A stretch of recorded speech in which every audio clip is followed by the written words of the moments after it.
All right, everybody, welcome back for another deep dive. Today we're talking about something really interesting. Okay. It's called the Diderot Effect.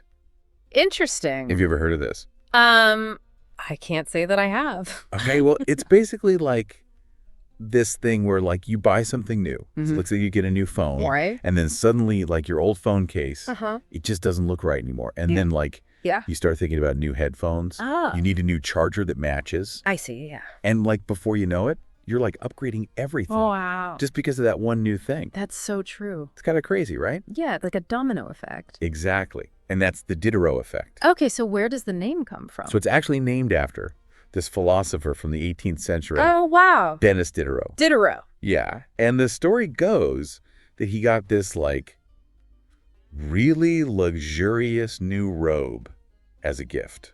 Fancy. Yeah. And, like, it totally changed his view on all of his other possessions. Like, suddenly everything else in his study seemed kind of like old and shabby I could see that. compared to this amazing new robe. So like the robe set a new standard. Yeah, like a benchmark.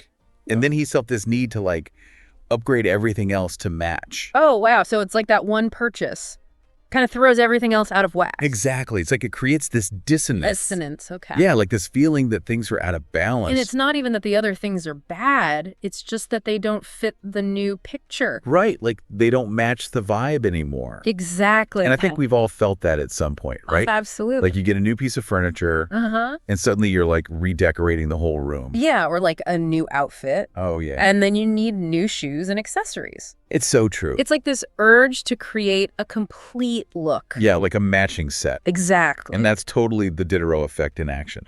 Interesting. So what's going on psychologically when this happens? Well, I think it has a lot to do with our desire for consistency Okay. and a sense of completion. Right. Like we want things to feel harmonious. Makes sense. And when something new comes in, yeah, it can disrupt that harmony. so we try to restore it by upgrading. Exactly. And it's not just about, like, keeping up with the Joneses. Right. It's not just about status. It's more about, like, creating a cohesive narrative. a narrative. Yeah, like our possessions tell a story about us.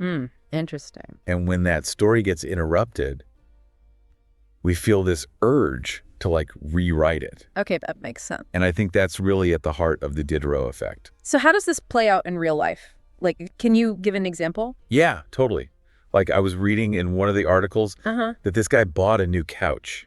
Okay, a new couch classic. Right. And like suddenly he felt like he needed to upgrade his entire living room. Oh, yeah. The coffee table, the rug, Exactly. lamp. Everything. Makes sense. And I think we've all been there in some way. Oh, yeah, for sure. Like I remember when I got a new desk Uh-huh. and suddenly my old office chair Yeah. felt totally out of place. It's funny how that happens. Right. And it's not like the chair was bad. It just didn't fit the new aesthetic. It's a new vibe. Exactly. So it seems like the Diderot effect can be pretty powerful. Oh, absolutely.